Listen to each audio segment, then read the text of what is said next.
ಮಠಾಧಿಪತಿಗಳು ಒಕ್ಕೂಟ, ಬಸವ ಕಲ್ಯಾಣ ಸಮಸ್ತ ಬಸವಪುರ ಸಂಘಟನೆಗಳ ಸಹಯೋಗದಲ್ಲಿ ಬಸವ ಸಂಸ್ಕೃತಿ ಅಭಿಯಾನ 2025 ಸಮಾರಂಭದಲ್ಲಿ ಭಾಗವಹಿಸಿರ್ತಕ್ಕಂಥ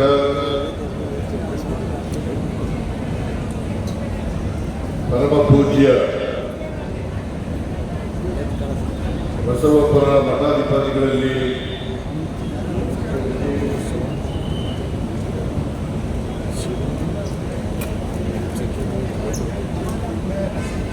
ಈ ಸಮಾರಂಭದಲ್ಲಿ ಭಾಗವಹಿಸಿರ್ತಕ್ಕಂಥ ನಮ್ಮ ಸಚಿವ ಸಂಪುಟದ ಎಲ್ಲ ಸಹೋದ್ಯೋಗಿ ಸಚಿವರೇ, ಶಾಸಕ ಮಿತ್ರರೇ, ಮಾಜಿ ಶಾಸಕರೇ, ಇತರೆ ಆಹ್ವಾನಿತ ಗಣ್ಯರೇ,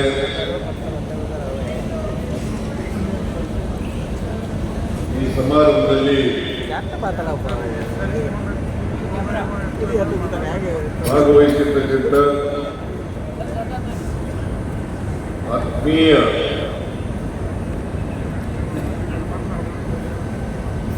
ಎಲ್ಲ ಬಸವ ಅಭಿಮಾನಿಗಳೇ, ಸ್ನೇಹಿತರೇ,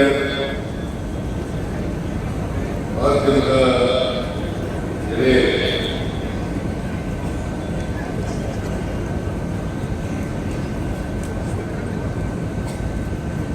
ಇವತ್ತು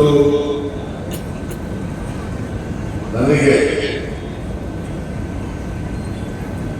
ಬಸವಪುರ ಮಠಾಧಿಪತಿಗಳು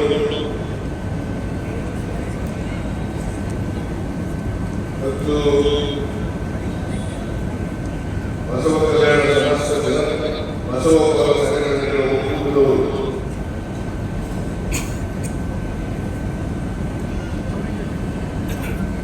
ಅಭಿನಂದನೆಯನ್ನು ಸಲ್ಲಿಸಿದ್ದಾರೆ.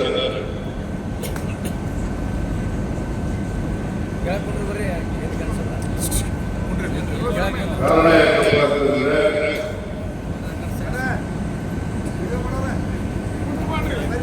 ನಾನು ಬಸವೇಶ್ವರರ ಅಭಿಮಾನಿ.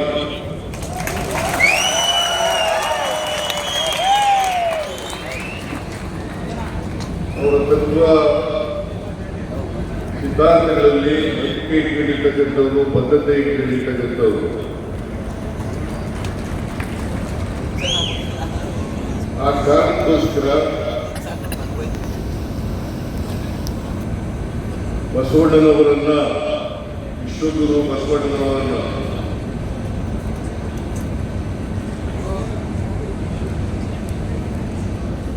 ಸಾಂಸ್ಕೃತಿಕ ನಾಯಕ ಅಂತೇಳಿ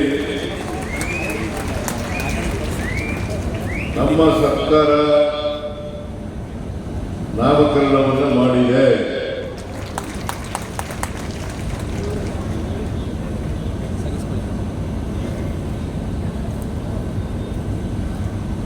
ಆ ನಾಮಕರಣವನ್ನು ಮಾಡುವ ಮೂಲಕ ಇಡೀ ಸರ್ಕಾರ ಬಸವಣ್ಣನವರಿಗೆ ಗೌರವವನ್ನು ಸೂಚಿಸ್ತಕ್ಕಂಥ ಕೆಲಸವನ್ನು ಮಾಡಿದೆ ಅಂತಕ್ಕಂಥ ಮಾತುಗಳನ್ನು ಹೇಳಲಿಕ್ಕೆ ಬಯಸ್ತಾರೆ.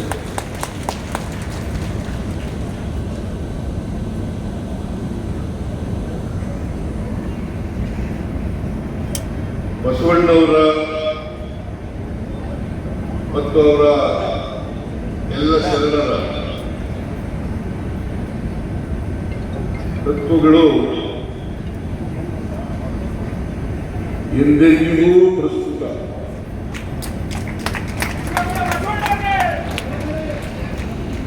ಅಂದಿಗಲ್ಲ, ಇಂದಿಗಲ್ಲ, ಮುಂದೆ ಎಂದೆಂದಿಗೂ ಪ್ರಸ್ತುತ ಇದೆ ಅಂತಕ್ಕಂಥ ಮಾತುಗಳನ್ನು ಇದ್ದಾರೆ. ಅದರಲ್ಲೂ ನಮ್ಮ ಸಮಾಜದಲ್ಲಿ ಎಲ್ಲಿವರೆಗೆ ಜಾತಿ ವ್ಯವಸ್ಥೆ ಇರ್ತದೆ,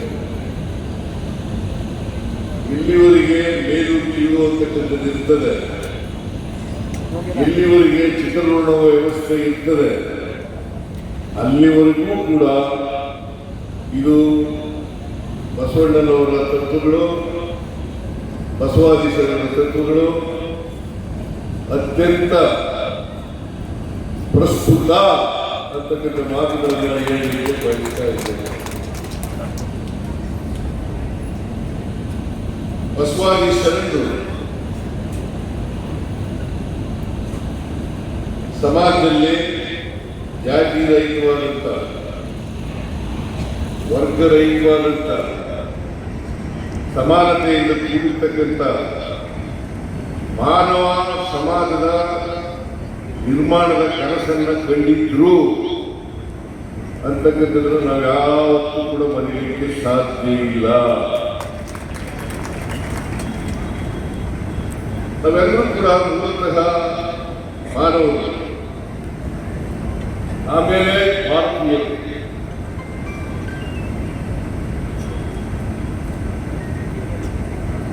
ನಾವೆಲ್ಲರೂ ಕೂಡ ಸಮಾಜದಲ್ಲಿ ಮಾನವರಂತೆ ಬದುಕತಕ್ಕಂಥ ವ್ಯವಸ್ಥೆ ನಿರ್ಮಾಣ ಮಾಡಬೇಕು. ನಮ್ಮಲ್ಲಿ ಯಾವುದೇ ಭಿನ್ನಾಭಿಪ್ರಾಯಗಳಿರಬಾರದು, ಯಾವುದೇ ತಾರತಮ್ಯಗಳಿರಬಾರದು, ಯಾವುದೇ ಅಸಮಾನತೆಗಳು ಇರಬಾರದು. ಅಸಮಾನತೆಯನ್ನು ತೊಡೆದಾಕ್ತಕ್ಕಂಥ, ತಾರತಮ್ಯಗಳನ್ನು ತೊಡೆದಾಕ್ತಕ್ಕಂಥ ಮಾನವ ಸಮಾಜ ನಿರ್ಮಾಣ ಮಾಡತಕ್ಕಂಥದ್ದೇ ಬಸವಾದಿ ಶರಣರ ಮುಖ್ಯ ಗುರಿಯಾಗಿದ್ದು ಅಂತಕ್ಕಂಥದ್ದನ್ನು ಇವತ್ತು ನಾವು ಮರೆಯಲಿಕ್ಕೆ ಸಾಧ್ಯ ಇಲ್ಲ. ನಾನು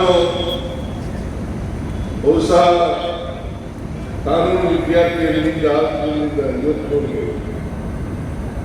ಕಾನೂನಿನ ವಿದ್ಯಾರ್ಥಿಯಾಗಿದ್ದರಿಂದ ಇವತ್ತು ಬಸವಾದಿ ಶರಣರ ಅನುಯಾಯಿ.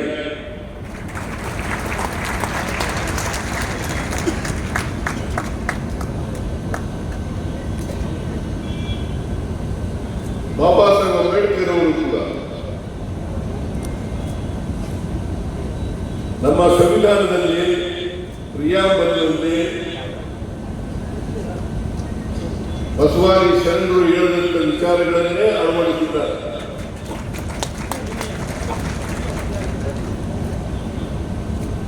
ಆದ್ದರಿಂದ ಬಸವ ವಿಚಾರಗಳು, ಸಂವಿಧಾನದ ವಿಚಾರಗಳು ಹೆಚ್ಚು ಕಡಿಮೆ ಒಂದೇ ಆಗಿದ್ದಾವೆ ಅಂತಕ್ಕಂಥ ಮಾತುಗಳನ್ನು ನಾವು ಮರೆಯಲಿಕ್ಕೆ ಸಾಧ್ಯ ಇಲ್ಲ. ಅದಕ್ಕೋಸ್ಕರನೇ ನಮ್ಮ ಸರ್ಕಾರ ಹೇಗೆ ಬಸವಣ್ಣನವರನ್ನು ಸಾಂಸ್ಕೃತಿಕ ನಾಯಕ ಅಂತೇಳಿ ಕರೆದೋ ಅದೇ ರೀತಿಯಾಗಿ ಬಾಬಾ ಸಾಹೇಬ್ ಅಂಬೇಡ್ಕರ್ ಅವರು ರಚನೆ ಮಾಡಿರ್ತಕ್ಕಂಥ ಸಂವಿಧಾನದ ಪೀಠಿಕೆ ಎಲ್ಲರಿಗೂ ಗೊತ್ತಾಗಬೇಕು. ಅದಕ್ಕೋಸ್ಕರ ಶಾಲಾ ಮತ್ತು ಕಾಲೇಜುಗಳಲ್ಲಿ,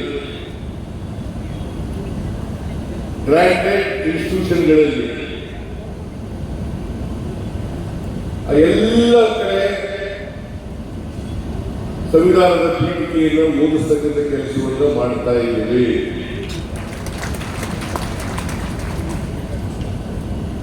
ಎಲ್ಲರೂ ದೇಶದ 143 ಕೋಟಿ ಜನ ಸಂವಿಧಾನವನ್ನು ಅರ್ಥ ಮಾಡ್ಕೋಬೇಕು. ಸಂವಿಧಾನದಲ್ಲಿ ಸ್ವಾತಂತ್ರ್ಯ, ಸಮಾನತೆ, ಭ್ರಾತೃತ್ವ, ಬಸವಣ್ಣವರು ಹೇಳಿದ್ರಲ್ಲ, ಮಾನವ ಸಮಾಜ ನಿರ್ಮಾಣ ಆಗಬೇಕು ಅಂತೇಳಿ, ಜಾತಿ ರಹಿತವಾದಂಥ, ವರ್ಗರಹಿತವಾದಂಥ ಸಮಾಜ ನಿರ್ಮಾಣ ಆಗಬೇಕು. ಅದು ಸಾಧ್ಯ ಆಗಬೇಕಾದ್ರೆ ಬಸವಣ್ಣವರು ನಡೆದಂಥ ದಾರಿನಲ್ಲಿ ನಾವು ನಡೀತಕ್ಕಂಥ ಪ್ರಯತ್ನವನ್ನು ಮಾಡಬೇಕು. ನುಡಿದಂತೆ ನನಗೂ ನುಡಿದಂತೆ ನನಗೂ. ನಾವು ಕೂಡ ನುಡಿದಂತೆ ನಡೀತಕ್ಕಂಥ ಪ್ರಯತ್ನವನ್ನ ಮಾಡಬೇಕು.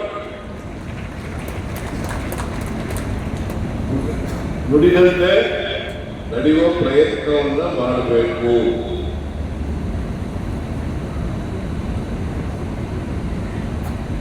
ಅದಕ್ಕೋಸ್ಕರವೇ ಬಸವಾದಿ ಶರಣರು ಇವತ್ತು ಮುಖ್ಯ ಆಗ್ತಾರೆ, ಮುಂದಿನ ದಿನಗಳಲ್ಲೂ ಕೂಡ ಮುಖ್ಯ ಆಗ್ತಾರೆ ಅಂತ ಮಾತುಗಳನ್ನು ಹೇಳಲಿಕ್ಕೆ ಬಯಸ್ತಾರೆ. ನಾವು ಬಸವಣ್ಣವರ ಹೆಸರು ಹೇಳ್ತಕ್ಕಂಥ ಜನ, ಬಸವಾದಿ ಶರಣರ ಅನುಯಾಯಿಗಳು ಅಂತ ಹೇಳ್ತಕ್ಕಂಥ ಜನ ಮೊದಲು ಮಾಡಬೇಕಾಗಿರ್ತಕ್ಕಂಥ ಕೆಲಸ ನುಡಿದಂತೆ ನಡೀತಕ್ಕಂಥ ಪ್ರಯತ್ನವನ್ನ ಮಾಡಬೇಕು. ಅದು ಮಾಡಿದಾಗ ಮಾತ್ರ ನಾವು ಬಸವಾದಿ ಶರಣರ ಹೆಸರೇಳಲಿಕ್ಕೆ ಅರ್ಹರಾಗ್ತೇವೆ ಅಂತಕ್ಕಂಥ ಮಾತುಗಳನ್ನು ಹೇಳಲಿಕ್ಕೆ ಬಯಸ್ತಾ ಇದ್ದೇವೆ. ಇಲ್ಲದ್ರೆ ನಾವು ಅರ್ಹರಾಗಲ್ಲ. ಇದನ್ನ ಸಮಾಜ ಮಾಡಬೇಕಾಗಿರ್ತಕ್ಕಂಥದ್ದು. ನಾನು ಜಾಸ್ತಿ ಭಾಷಣ ಮಾಡಕ್ಕೆ ಹೋಗಲ್ಲ, ಯಾಕಂತಂದ್ರೆ ನಾನು ಏನೇನೋ ಹೇಳಕ್ ಹೋಗಿ ಕಾಂಟ್ರವರ್ಸಿ ಆಗ್ಬೋದು.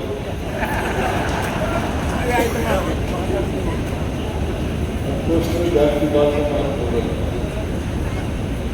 ಹೇಳಿ ಕೇಳಿ ನಮ್ಮ ಸಮಾಜದಲ್ಲಿ ಜಾತಿ ವ್ಯವಸ್ಥೆ ಇದೆ, ಅನೇಕ ಧರ್ಮಗಳಿದ್ದಾವೆ, ಅನೇಕ ಜಾತಿಗಳಿದ್ದಾವೆ.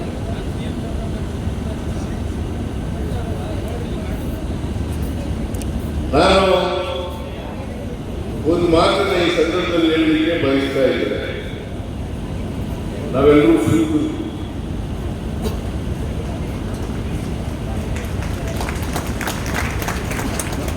ನಾವೆಲ್ಲರೂ ಕೂಡ ಶೂದ್ರರು.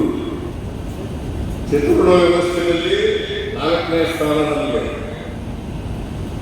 ಚತುರ್ವರ್ಣ ವ್ಯವಸ್ಥೆಯಲ್ಲಿ 4ನೇ ಸ್ಥಾನ. ಬ್ರಾಹ್ಮಣರು ಮೇಲ್ಗಡೆ, ವೈಶ್ಯರು ಎರಡನೇವರು, ಕ್ಷತ್ರಿಯರು, ಶೂದ್ರರು, ಹೀಗೆ ಪಂಚಮರು.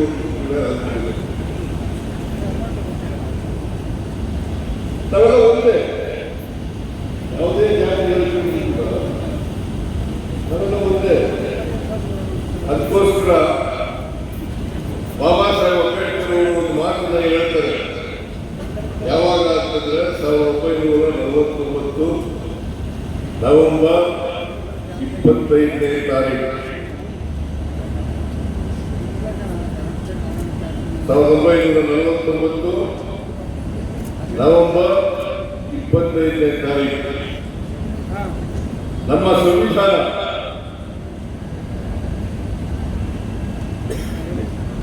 1950 ಜನವರಿ 26ನೇ ತಾರೀಕಿಗೆ ಜಾರಿಗೆ ಬರ್ತಾ ಇದೆ. ಅಂದು ನಾವು ವೈರುಧ್ಯತೆ ಇರ್ತಕ್ಕಂಥ ಸಮಾಜಕ್ಕೆ ಕಾಲಿಡ್ತಾ ಇದ್ದೀವಿ. ವೈರುಧ್ಯತೆ ಇರ್ತಕ್ಕಂಥ ಸಮಾಜಕ್ಕೆ ಕಾಲಿಡ್ತಾ ಇದ್ದೀವಿ. ನಮ್ಮ ಸಮಾಜದಲ್ಲಿ ಆರ್ಥಿಕ ಅಸಮಾನತೆ ಇದೆ, ಸಾಮಾಜಿಕ ಅಸಮಾನತೆ ಇದೆ, ಶೈಕ್ಷಣಿಕ ಅಸಮಾನತೆ ಇದೆ, ರಾಜಕೀಯ ಅಸಮಾನತೆ ಇದೆ. ಇದನ್ನು ಎಲ್ಲಿವರೆಗೆ ನಾವು ಹೋಗಲಾಡಿಸಲ್ಲ, ಅಲ್ಲಿಯವರೆಗೆ ನಮ್ಮ ದೇಶಕ್ಕೆ ಬಂದಿರತಕ್ಕಂಥ ಸ್ವಾತಂತ್ರ್ಯ ಅದು ಯಶಸ್ವಿ ಆಗಲ್ಲ. ಯಾರು ಅಸಮಾನತೆಯಿಂದ ನರಳ್ತಾ ಇದ್ದಾರೆ ಆರ್ಥಿಕವಾಗಿ, ಸಾಮಾಜಿಕವಾಗಿ, ಆ ಜನ ಸ್ವಾತಂತ್ರ್ಯದ ಸೌಧವನ್ನೇ ಧ್ವಂಸ ಮಾಡ್ತಾರೆ ಅಂತಕ್ಕಂಥ ಎಚ್ಚರಿಕೆಯಿಂದ ಬಾಬಾ ಸಾಹೇಬ್ ಅಂಬೇಡ್ಕರ್ ಅವತ್ತೇ ಕೊಟ್ಟಿದ್ರು. ಬಾಬಾ ಸಾಹೇಬ್ ಅಂಬೇಡ್ಕರ್ ಅವತ್ತೇ ನಮಗೆ ಎಚ್ಚರಿಕೆಯ ಗಂಟೆಯನ್ನು ಬಾರಿಸಿದ್ರು. ಅದನ್ನು ನಾವು ಅರ್ಥ ಮಾಡ್ಕೋಬೇಕಾಗ್ತದೆ. ಅದಕ್ಕೋಸ್ಕರನೇ ನಾನು ಬಸವಾದಿ ಶರಣರು ಹೇಳಿರ್ತಕ್ಕಂಥ ವಿಚಾರಗಳಿದ್ದಾವಲ್ಲ, ಇವು ನಮ್ಮ ಸರ್ಕಾರದ ನೋಡಿದಿಲ್ಲ, ಅವರ ಮಾರ್ಗದಲ್ಲಿ ನಡೀತಕ್ಕಂಥ ಪ್ರಯತ್ನವನ್ನು ಮಾಡಬೇಕು. ನಾನು ತೀರ್ಮಾನ ಮಾಡಿ ನಾನು ಮುಖ್ಯಮಂತ್ರಿ ಆದದ್ದು 2013 ಮೇ 13ನೇ ತಾರೀಕು. ಅವತ್ತು ಬಸವ ಜಯಂತಿ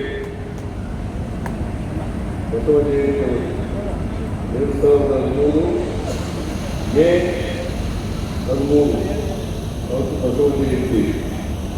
ಅವತ್ತೇ ರಾಜ್ಯಪಾಲರಿಗೆ ಹೇಳಿದೆ, ನಾನು ಬಸವ ಜಯಂತಿ ದಿನ ಓದ್ ತಗೊಳ್ತೀನಿ, ಪ್ರಮಾಣ ವಚನ ಸ್ವೀಕಾರ ಮಾಡ್ತೀನಿ. ಅವತ್ತೇ ಪ್ರಮಾಣ ವಚನ ಸ್ವೀಕಾರ ಮಾಡಿದೆ. ಅವತ್ತು ನಾವು ತೀರ್ಮಾನ ಮಾಡಿದೆ, ಬಸವಾದಿ ಶರಣರು ಹಾಕಿಕೊಟ್ಟಿರ್ತಕ್ಕಂಥ ಮಾರ್ಗದರ್ಶನದಲ್ಲಿ ನಮ್ಮ ಸರ್ಕಾರ ನಡೆಸ್ತಕ್ಕಂಥ ಪ್ರಾಮಾಣಿಕ ಪ್ರಯತ್ನವನ್ನು ಮಾಡಬೇಕು. ಅದಕ್ಕೋಸ್ಕರನೇ ಅನೇಕ ಭಾಗ್ಯಗಳನ್ನು ಕೊಟ್ಟದ್ದು ಬಾಬಾ ಸಾಹೇಬ್ ಅಂಬೇಡ್ಕರ್ ಅವರು ಹೇಳಿದ್ರಲ್ಲ, ಬಸವಣ್ಣ ಹೇಳಿದ್ರಲ್ಲ, ಜಾತಿ ರಹಿತವಾದಂಥ ಸಮಾಜವನ್ನು ನಿರ್ಮಾಣ ಮಾಡಬೇಕು, ವರ್ಗರಹಿತವಾದಂಥ ಸಮಾಜವನ್ನು ನಿರ್ಮಾಣ ಮಾಡಬೇಕು, ಎಲ್ಲರಿಗೂ ಸಮಾನ ಅವಕಾಶಗಳನ್ನು ಕಲ್ಪಿಸಿಕೊಡಬೇಕು ಅಂತಕ್ಕಂಥ ತೀರ್ಮಾನವನ್ನು ಮಾಡಿದೆ. ಎಲ್ರಿಗೂ ಸಮಾನ ಅವಕಾಶಗಳಿದೆ. ಯಾರು ಕೂಡ ಜಾತಿಯಿಂದ ದೊಡ್ಡವರಾಗಲಿಕ್ಕೆ ಸಾಧ್ಯ ಇಲ್ಲ, ಜಾತಿಯಿಂದ ಬುದ್ಧಿವಂತರಾಗಲಿಕ್ಕೆ ಸಾಧ್ಯ ಇಲ್ಲ.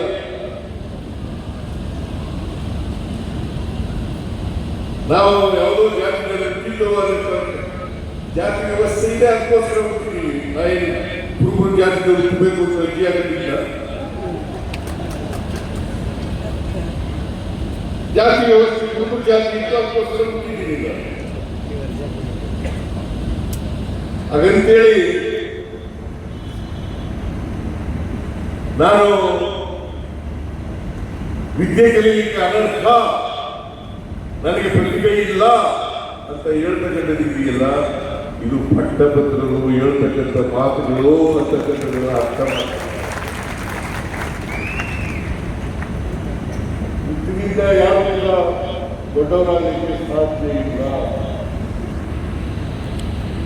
ಅವರ ವ್ಯಕ್ತಿತ್ವದ ಮೇಲೆ ದೊಡ್ಡವರಾಗದು.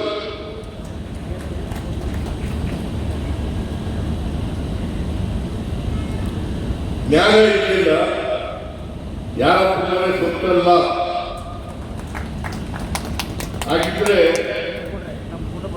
ವಾಲ್ಮೀಕಿ ರಾಮಾಯಣ ಬರೆಯತ್ತ, ವಾಲ್ಮೀಕಿ ಹುಟ್ಟಿದ ಯಾವ ಜಾತಿಯಲ್ಲಿ? ವಾಲ್ಮೀಕಿ ಜಾತಿಯಲ್ಲಿ, ಬೇಡ ಜಾತಿಯಲ್ಲಿ. ಮಹಾಭಾರತ ಬರೆಯಕ್ಕಾಗಿದ್ದ ಎಷ್ಟು ಜಾತಿ ಹುಟ್ಟಿದಂಥವರು ಮಹಾಭಾರತ ಬರೆಯಕ್ಕಾಗಿದ್ದ? ಗಣಿತ ಜಾತಿ ಹುಟ್ಟಿದಂಥವರು ಸಂವಿಧಾನ ಬರೆಯಲಿಕ್ಕೆ ಸಾಧ್ಯ ಆಗ್ತಿತ್ತ? ಆದ್ರಿಂದ ನಾವು ತಿಳ್ಕೋಬೇಕಾಗಿರ್ತಕ್ಕಂಥದ್ದು ಜ್ಞಾನ ಯಾರ ಸೊತ್ತು ಅಲ್ಲ, ಅವಕಾಶ ಸಿಗಬೇಕು. ಎಲ್ರಿಗೂ ಸಮಾನ ಅವಕಾಶ ಸಿಕ್ಕಿದ್ರೆ ಎಲ್ಲರೂ ಸಮಾನವಾಗಿ ಬೆಳೀಲಿಕ್ಕೆ ಸಾಧ್ಯ. ಸಮಾನ ಅವಕಾಶ ಸಿಕ್ಕಿದ್ರಿಂದ ಅಸಮಾನತೆ ನಿರ್ಮಾಣ ಆಗಿದೆ. ಅಸಮಾನತೆ ಹೋಗ್ಲಾರ್ದು ಬೇಡ. ಅದಕ್ಕೋಸ್ಕರ ಬಸವಣ್ಣವರು ಹೇಳಿದಂಥ, ಅಂಬೇಡ್ಕರ್ ಹೇಳಿದಂಥ, ಬುದ್ಧ ಹೇಳಿದಂಥ, ಮಹಾತ್ಮ ಗಾಂಧಿ ಹೇಳಿದಂಥ ವಿಚಾರಗಳಲ್ಲಿ ನಂಬಿಕೆ ಇಟ್ಟು ಕೆಲಸ ಮಾಡ್ತಕ್ಕಂಥ ಪ್ರಯತ್ನವನ್ನು ಮಾಡಬೇಕು. ಅದು ಮಾಡಿದಾಗ ಮಾತ್ರ ನಾವು ಎಲ್ಲರಿಗೂ ಮುಖ್ಯವಾಗಿ ತರಲಿಕ್ಕೆ ಸಾಧ್ಯ ಆಗ್ತದೆ, ಸಮ ಸಮಾಜವನ್ನು ನಿರ್ಮಾಣ ಮಾಡಲಿಕ್ಕೆ ಸಾಧ್ಯ ಆಗ್ತದೆ. ಪ್ರತಿಯೊಬ್ಬರಿಗೂ ಕೂಡ ಇಂಥ ಅಸಮಾನತೆ ಇರತಕ್ಕಂಥ ಸಮಾಜದಲ್ಲಿ ಅನೇಕ ಜಾತಿಗಳು, ಅನೇಕ ಧರ್ಮಗಳು ಇರತಕ್ಕಂಥ ಜಾತಿನಲ್ಲಿ ಸಹಿಷ್ಣುತೆಯನ್ನು ಬೆಳೆಸತಕ್ಕಂಥ ಪ್ರಯತ್ನವನ್ನು ಮಾಡಬೇಕು. ಸಹಿಷ್ಣುತೆ, ಸಹಬಾಳ್ವೆ, ಇದನ್ನ ಬೆಳೆಸತಕ್ಕಂಥ ಕೆಲಸ. ಸಹಿಷ್ಣುತೆ, ಸಹಬಾಳ್ವೆ, ಈ ವಿಚಾರದಲ್ಲಿ ವ್ಯಕ್ತಿಗತವಾಗಿ ಇವುಗಳನ್ನ ನಾವು ನಮ್ಮ ಜೀವನದಲ್ಲಿ ಅಳವಡಿಸಿರ್ತಕ್ಕಂಥ, ಆ ದಾರಿಯಲ್ಲಿ ನಡೀತಕ್ಕಂಥ ಪ್ರಯತ್ನವನ್ನು ಮಾಡಬೇಕು. ಅನೇಕ ಧರ್ಮಗಳಿದ್ದಾವೆ. ಆ ಧರ್ಮದ ಅಂತ ಯಾರು ಹೇಳಿಲ್ಲ. ಇವತ್ತು ಜನರನ್ನ ತಪ್ಪು ದಾರಿಗೆ ಎಳಿತಕ್ಕಂಥ ಪ್ರಯತ್ನವನ್ನು ಮಾಡ್ತಾ ಇದ್ದೀವಿ. ಇವೆಲ್ಲ ಯಾಕೆ ನಾನು ಈ ಮಾತನ್ನ ಒತ್ತಿ ಒತ್ತಿ ಹೇಳ್ತಾ ಇದ್ದೀನಿ ಅಂದರೆ, ನೀವೆಲ್ಲ ಬಸವಾದಿ ಶರಣರ ಅನುಯಾಯಿಗಳು. ಇವೆಲ್ಲ ಬಸವ ತತ್ವದಲ್ಲಿ ನಂಬಿಕೆಯನ್ನ ಪದ್ಧತಿಯಿಂದ ಇಟ್ಟಿರೋರು. ಅದಕ್ಕೋಸ್ಕರ ನಾವು ಸಮಾಜ ನಿರ್ಮಾಣ ಮಾಡಲಿಕ್ಕೆ ಪ್ರಯತ್ನವನ್ನು ಮಾಡೋದು. ನಮ್ಮ ಸರ್ಕಾರ ಅನೇಕ ಭಾಗ್ಯಗಳನ್ನು ಮಾಡ್ತೀವಿ.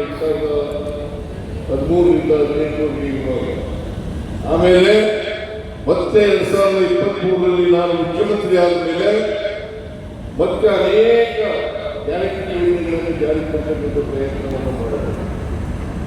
ಗ್ಯಾರಂಟಿ ಯೋಜನೆಗಳಲ್ಲಿ ಯಾಕೆ ಮಾಡೋದು ಅಂತಂದ್ರೆ, ಅಸಮಾನತೆಯನ್ನು ತೊಡೆದಾಕಬೇಕು, ಅಸಮಾನತೆಯನ್ನು ನಿರ್ಮೂಲನೆ ಮಾಡಬೇಕು. ಆಗ ಮಾತ್ರ ಸಮಾಜ ನಿರ್ಮಾಣ ಮಾಡಲಿಕ್ಕೆ ಸಾಧ್ಯ ಆಗ್ತದೆ. ಬಹಳ ಜನ ಹೇಳ್ತಾರೆ, ಮುಂದುವರೆದ ಜಾತಿಗಳು ಲೋಕಿ ಅವರು ಹೇಳ್ತಾರೆ, ಮುಂದುವರೆದ ಜಾತಿಗಳು BR ಪಾಟೀಲ್, ಇದು ಸಮಾಜವಾದಿ, ನಮ್ಮ ಲೋಕಿಯವಾದಿ. ಮುಂದುವರೆದ ಜಾತಿಗಳು ಜಾತಿ ಸಮಾವೇಶಗಳಲ್ಲಿ ಮಾಡಿದ್ರೆ ಅದು ಜಾತಿ ಮಾಡಿದಾಗ ಆಗ್ತದೆ. ಹಿಂದುಳಿದ ಜಾತಿಗಳು ಸಮಾವೇಶಗಳಲ್ಲಿ ಮಾಡಿದ್ರೆ ಅದು ಜಾತಿ ಸಮಾವೇಶ ಆಗಲ್ಲ, ಸಮಾನತೆಯ ಸಮಾವೇಶ ಆಗ್ತದೆ ಅಂತ ಮಾತುಗಳನ್ನು ಬಹಳ ಸ್ಪಷ್ಟವಾಗಿ ಹೇಳಿದ್ದಾರೆ. ಅದಕ್ಕೋಸ್ಕರವಾಗಿ ನಾವೆಲ್ಲರೂ ಕೂಡ ಜಾತಿ ಸಂಘಟನೆಗಳ ಮೂಲಕ ಗುರಿ ಏನಪ್ಪ ಇರಬೇಕು ಅಂತಂದ್ರೆ, ನಾವು ಒಂದೇ ಸಮಾಜವಾಗಿ ನಿರ್ಮಾಣ ಮಾಡ್ತಕ್ಕಂಥದ್ದು, ಮಾನವ ಸಮಾಜ ನಿರ್ಮಾಣ ಮಾಡ್ತಕ್ಕಂಥದ್ದು, ಮಾನವ ಧರ್ಮ ನಿರ್ಮಾಣ ಮಾಡ್ತಕ್ಕಂಥ ಕೆಲಸವನ್ನು ಮಾಡಬೇಕು. ಅದು ಮಾಡಿದ್ರೆ ಮಾತ್ರ ಸಮಾಜವನ್ನು ನಿರ್ಮಾಣ ಮಾಡಲಿಕ್ಕೆ ಎಲ್ಲರೂ ಮುಖ್ಯವಾಗಿ ಅನೇಕ ಕೆಲಸಗಳನ್ನ ನಾವು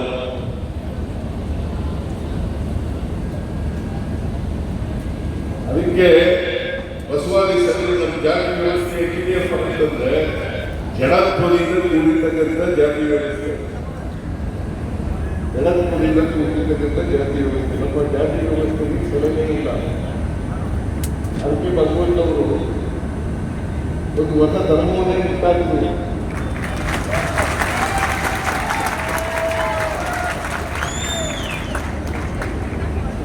ಚಲನೆ ಇರ್ತಕ್ಕಂಥ ಸಮಾಜ ಆಗಬೇಕು. ಯಾವಾಗ ಚಲನೆ ಬರ್ತದೆ ಅಂತಂದ್ರೆ, ಆರ್ಥಿಕವಾಗಿ ಸಾಮಾಜಿಕವಾಗಿ ಶಕ್ತಿ ಎಲ್ಲರಿಗೂ ಬಂದಾಗ ಮಾತ್ರ ಚಲನೆ ಸಾಧ್ಯ. ಇದು ಗುಣತ್ವ ಸಮಾಜ. ಅದಕ್ಕೋಸ್ಕರ ಆರ್ಥಿಕ ಸಾಮಾಜಿಕ ಶಕ್ತಿಯನ್ನ ಎಲ್ಲರೂ ತುಂಬಬೇಕು ಅನ್ನೋ ಕಾರಣಕ್ಕೋಸ್ಕರ ನಮ್ಮ ಸರ್ಕಾರ ಅನೇಕ ಗ್ಯಾರಂಟಿ ಯೋಜನೆಗಳನ್ನು ಜಾರಿ ತರಬೇಕು. ಸಮಾಜದಲ್ಲಿ ಆರ್ಥಿಕವಾಗಿ ಸಾಮಾಜಿಕವಾಗಿ ಶಕ್ತಿ ಬರಬೇಕು. ಆ ಶಕ್ತಿ ಬಂದಾಗ ಜನರೇ ಸಿಗ್ತದೆ. ಅದಕ್ಕೆ ಬಸವಣ್ಣವರು 12ನೇ ಶತಮಾನದಲ್ಲಿ ಹೇಳುವುದು, ಬಸವಾದಿ ಶರಣರು, ಇವ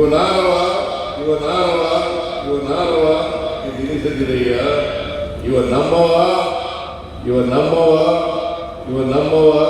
ದಿನಿಸಯ್ಯ, ನಿನ್ನ ಮನೆಯ ಮಗನಿಂದಿಸಯ್ಯ, ಕೂಡಲ ಸಂಗಮ ದೇವ. 12ನೇ ಶತಮಾನದಲ್ಲಿ ಸುಮಾರು 850 ವರ್ಷಗಳು ಆದರೂ ಕೂಡ ಜಾತಿ ವ್ಯವಸ್ಥೆ ಹಂಗೇ ಇದೆ. ಅದಕ್ಕೆ ನಾನು ಎಲ್ಲ ಸಮಾರಂಭಗಳಲ್ಲಿ ಅನೇಕ ಸಮಾರಂಭಗಳಲ್ಲಿ ಹೇಳಿದ್ದೇನೆ. ನನ್ನ ಅನುಭವದ ಮಾತು ಏನಪ್ಪ ಅಂತಂದ್ರೆ, ನಾನು BSc ಲಾ ಓದುವಾಗ ನಮ್ಮ ತಂದೆ ದನಕರುಗಳಿಗೆ ನೀರು ಕುಡಿಸೋ ಕೆಲಸ ವಹಿಸ್ತಿದ್ರು. ನಾನು ಬಾವಿನಲ್ಲಿ ಹೋಗಿ ನೀರು ಸೇರಿಕೊಂಡು ದನಕರುಗಳಿಗೆ ನೀರು ಕುಡಿಸ್ತಾ ಇದ್ದೆ. ಆ ಬಾವಿನಲ್ಲಿ ಕಸ ಎಲ್ಲ ಸೇರಿಕೊಂಡು ನೀರು ಮುಚ್ಚಿಕೊಂಡಿರೋದು ನೀರನ್ನ ನಾನು ಬಿಂದಿಗೆನ ಮೇಲೆ ಕೆಳಗೆ ಮಾಡಿ ಆ ಕಸ ಎಲ್ಲ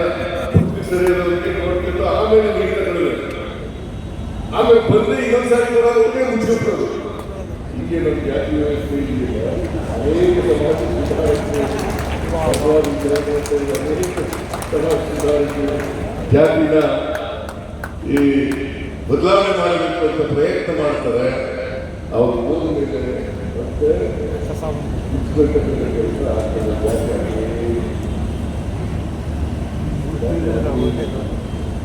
ಅದಕ್ಕೋಸ್ಕರ ನಾವೆಲ್ಲರೂ ಕೂಡ ಪ್ರಯತ್ನ ಮಾಡಬೇಕಾಗಿರ್ತದೆ. ಬದಲಾವಣೆ ಆಗಬೇಕಲ್ಲ, ಸಮಾಜ ಬದಲಾವಣೆ ಆಗಬೇಕಲ್ಲ. ಅದಕ್ಕೋಸ್ಕರ ಬಸವಣ್ಣ ಹೇಳೋದ್ರಿಂದ ವಿಚಾರಗಳನ್ನ ನಾನು ಇವತ್ತಿಗೂ ನಂಬ್ಕೊಂಡಿದ್ದೀನಿ. ಅದನ್ನ ಪಾಲನೆ ಮಾಡ್ತಕ್ಕಂಥ ಮಾಡ್ತಾ ಇದ್ದೀನಿ. ಅದಕ್ಕೋಸ್ಕರನೇ ನಮ್ಮ ಮಹಿಳೆಯರಿಗೆ ಅಸಮಾನತೆ ಇತ್ತು, ಸಮಾನತೆ ಇರಲಿಲ್ಲ. ಬಸವಣ್ಣ ಅವರು ಹೆಚ್ಚು ಸಮಾನತೆಯನ್ನು ಮಾಡತಕ್ಕಂಥ ಕೆಲಸವನ್ನು ಮಾಡಿದ್ರು. ಅಕ್ರಮಾದೇವಿ ಇರುವುದಲ್ಲ, ಅವರಿಗೆ ಅನುಭವ ಮಟ್ಟದಲ್ಲಿ ಅವಕಾಶಗಳನ್ನು ಅದಕ್ಕೋಸ್ಕರವೇ ಬಿಜಾಪುರದಲ್ಲಿ ವಿಜಯಪುರದಲ್ಲಿ ಮಹಿಳಾ ವಿಶ್ವವಿದ್ಯಾನಿಲಯಕ್ಕೆ ಅಕ್ಕ ಮಹಾದೇವಿ ವಿಶ್ವವಿದ್ಯಾನಿಲಯ ಅಂತಕ್ಕಂಥ ಹೆಸರನ್ನು ಮಾಡಬೇಕು. ಆಮೇಲೆ ಎಲ್ಲ ಸರ್ಕಾರಿ ಕಚೇರಿಗಳಲ್ಲಿ ಬಸವೇಶ್ವರರ ಮೂರ್ತಿ ಫೋಟೋ ಇದೆಯಲ್ಲ, ಅದು ಎಲ್ಲ ಸರ್ಕಾರಿ ಕಚೇರಿಗಳಲ್ಲಿ ಇರಲೇಬೇಕು ಅಂತೇಳಿ ಆದೇಶ ಹೊರಡಿಸಿ ಅದನ್ನ ಇರ್ತಕ್ಕಂಥ. ಯಾಕೆಂದರೆ ಬಸವಣ್ಣವ್ರನ್ನ ನೋಡಿದಾಗ ಬಸವಣ್ಣವ್ರ ಬಗ್ಗೆ ಗೌರವ, ಅವ್ರನ್ನ ಸ್ಮರಿಸತಕ್ಕಂಥ ಕೆಲಸ ಆಗಬೇಕು, ಅವರ ವಿಚಾರಗಳನ್ನು ಸ್ಮರಿಸತಕ್ಕಂಥ ಕೆಲಸ ಪ್ರತಿಯೊಬ್ಬರಿಗೂ ಕೂಡ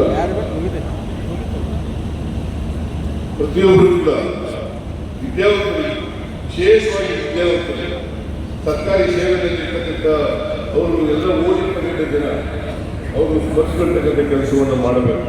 ಆಮೇಲೆ ಸಾಂಸ್ಕೃತಿಕ ನಾಯಕ ಮಾಡಬೇಕು. ಗುರುಚ ಅವರು ಗುರುಚ ಇವರ ದೇಶದಲ್ಲಿ ಸಂಖ್ಯೆಯನ್ನು ಮಾಡಬೇಕು, ಜೀವನ ಮಾಡಬೇಕು.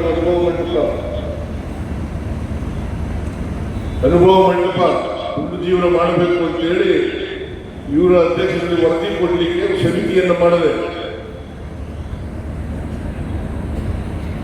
ಅದನ್ನೇ ಹೇಳಿದ್ರು. ಈಗ ಮತದಾನದಲ್ಲಿ ಈಗ ನಾನು ಆ ವರದಿ ಕೊಡಷ್ಟು ಕೊಟ್ಟ ಮೇಲೆ ನಮ್ಮ ಪಕ್ಷ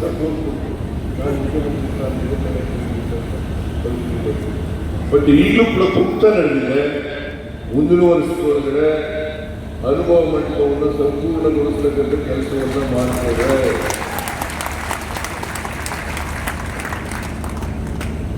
ಆಮೇಲೆ ಬಸವಲಿಂಗ ಪಟ್ಟದೇವರು ಮಾರುತಿ ಸ್ವಾಮೀಜಿಗಳು ಅವರು ಒಂದು ಮಾತು ಹೇಳಿದ್ದಾರೆ, ವಚನ ಯೂನಿವರ್ಸಿಟಿ ಮಾಡಬೇಕು, ವಚನ ವಿಶ್ವವಿದ್ಯಾಲಯ ಮಾಡಬೇಕು ಅಂತಕ್ಕಂಥ ಮಾತುಗಳು ಹೇಳಿದ್ದಾರೆ. ಅದನ್ನು ಮುಂದಿನ ವರ್ಷದಿಂದ ಮಾಡೋಣ ಸ್ವಾಮಿ.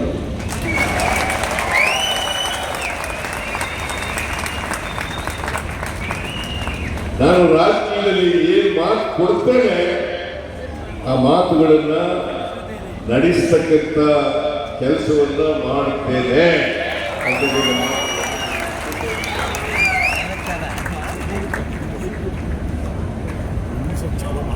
ಇಷ್ಟು ಹೇಳಿ ಇವತ್ತು ನನಗೆ ನಿಮ್ಮೆಲ್ಲರ ಸಮ್ಮುಖದಲ್ಲಿ ಮಠಾಧಿಪತಿಗಳು ನಮ್ಮ ಮೆಟ್ರೋ ಬಸವ ಮೆಟ್ರೋ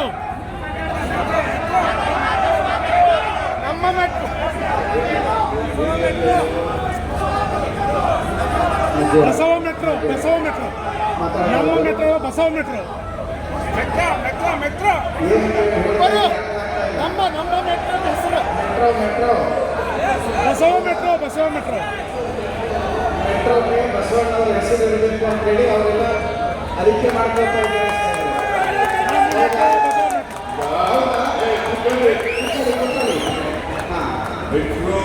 ಯೋಜನೆ ಇದೆಯಲ್ಲ, ನಾವು ಮತ್ತು ಕೇಂದ್ರ ಸರ್ಕಾರ ಇದು ಸೇರಿ ಮಾಡ್ತೇವೆ.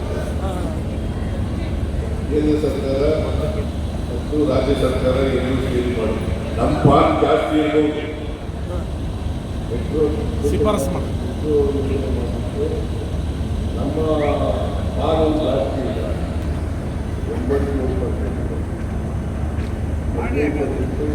ಕೇಂದ್ರ ಸರ್ಕಾರ. ಆದರೂ ಕೂಡ ಕೇಂದ್ರ ಸರ್ಕಾರ ಒಪ್ಪಿಗೆ ಏನು ಮಾಡೋದಿಲ್ಲ. ನಾನು ಕೇಂದ್ರ ಸರ್ಕಾರಕ್ಕೆ ಈ ವಿಚಾರನ ಅವ್ರ ಮುಂದೆ ಇರ್ತಕ್ಕಂಥ ಕೆಲಸವನ್ನು ಮಾಡ್ತೇನೆ.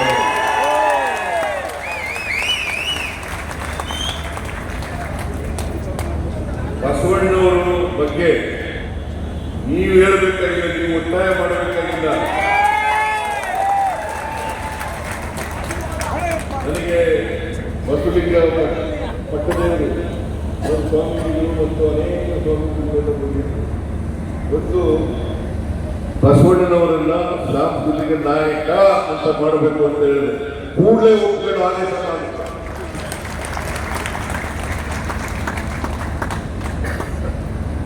ಅದರಿಂದ ನಮ್ಮದೇ ಸರ್ಕಾರದಿಂದ ಪ್ರಾಜೆಕ್ಟ್ ಮಾಡಿದ್ರೆ ಅದು ಈಗಲೇ ಒಪ್ಪಿಗೆ ಕೊಟ್ಟಿದ್ದಾರೆ. ಅದು ಕೇಂದ್ರ ಮತ್ತು ರಾಜ್ಯ ಎರಡು ಸರ್ಕಾರಗಳು ನಾನೇ ಇಲ್ಲೇ ಈ ಸ್ಥಳದಲ್ಲೇ ಕೊಡಲಿಕ್ಕಾಗಲಿಲ್ಲ. ಕೇಂದ್ರ ಸರ್ಕಾರಕ್ಕೆ ಬಂದು ಅವರು ಪಡ್ಕೋಬೇಕಾಗ್ತದೆ. ಆದ್ದರಿಂದ ನೀವು ಹೇಳಿದಂಥ ವಿಚಾರ ಇದೆಯಲ್ಲ, ಇದ್ರ ಬಗ್ಗೆ ನಮ್ಮ ಸರ್ಕಾರ ಗಮನ ಹರಿಸ್ತದೆ.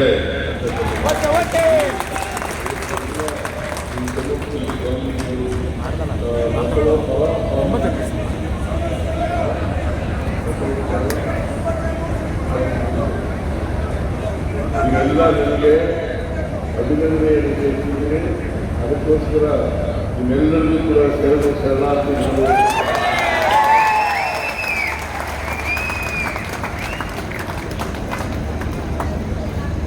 ಇಷ್ಟು ಹೇಳಿ ನನ್ನ ಮಾತುಗಳನ್ನು ಮುಗಿಸ್ತೇನೆ.